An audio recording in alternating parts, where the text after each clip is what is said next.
All right, folks, the first premium resource we're going to look at is Britannica Student.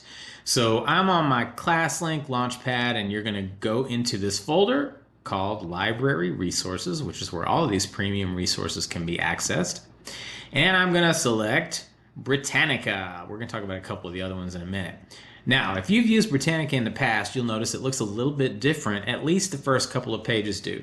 So it's going to take you first to this page where they want you to pick which level of Britannica school you want. I'm going to pick, because we're middle school, the middle level.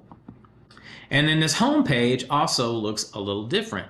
I've got this big search box at the top if I want to type in a term to search for in Britannica. And if you scroll down, there's these kind of high interest articles that they change out every week or so. Here's an in the news article about sharks, drones trying to see sharks on the shoreline. There's an article or several about different kinds of weather. Here's a video of the week. Do dogs see in color? And there's some other kind of high interest stuff that they're highlighting for you here on this homepage. Now, probably most of the time when you go into a resource like this, you're going to end up, you're searching for something particular. So I'm going to search again for my article frog. Now, before I press enter and actually do the search, you'll notice it's trying to tell me some of the stuff it's got. So here's this main article, frog, which I could click directly on. There's some images related to frogs that I could use. If I was making a slideshow or something or a video and I needed some images, I could use these. There's some videos related to frogs and some other popular search terms that have the word frog in them. So I could click directly on one of these things, or I can do enter and I can do my regular search. Now you'll see this kind of looks like Britannica normally looks. This is like the old Britannica, right?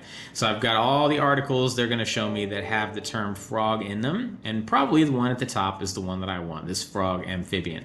I could also go to images or videos related to frogs. So I'm going to go into my frog article. Now, you know how Britannica works. One of the things that's nice about Britannica is you can toggle between different reading levels. So if you want an easier or a harder version of that article, you can toggle between it using this reading level bar over here at the top. If I click on 1, it's going to be a shorter and easier to read version of that article. If I click on 3, it's going to be a longer and more detailed version of that article. I'm going to go back to 2.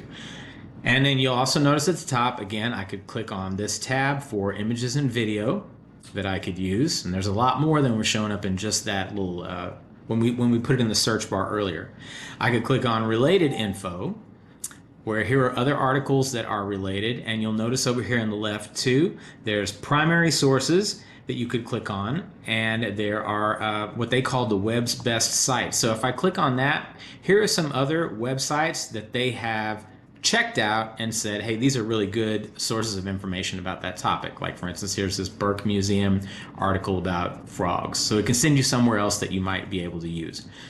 The other thing great about Britannica is, again, some of the different readability options that it gives. These icons in the kind of top right. If you click on this send to arrow, you can, of course, either email the article to someone, or you can save it to your Google Drive if you want to come back to it a little bit later. The star is to add this to your favorites, and then you can come back into your favorites through My Britannica up here and see things that you've saved for later. You could print it if you have access to a printer. You can click this for a citation. If you need to use citations for your research paper, it gives you one that you can just copy and paste into your page of citations. You can click on this little globe icon to translate it through Google Translate into a bunch of different languages. You can click on the speaker icon to hear it read aloud. I'm not going to do it right now.